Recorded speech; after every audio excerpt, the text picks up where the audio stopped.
The shape of a molecule determines its chemical function. Being able to predict the molecular shapes is an essential skill, and it can easily be done by considering all of the bonds and the lone pairs that are in a molecule.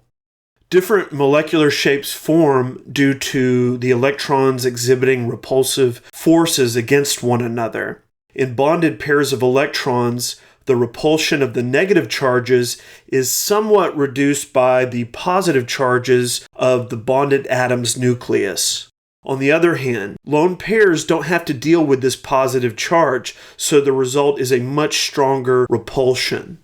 Here's a VSEPR geometry table, very similar to the one that we were introduced to in the last lecture. Let's make sure we understand how this is organized. So let's go from left to right on the x-axis here. We have steric number, and then we have basic geometry, and you can see underneath now we're dealing with lone pair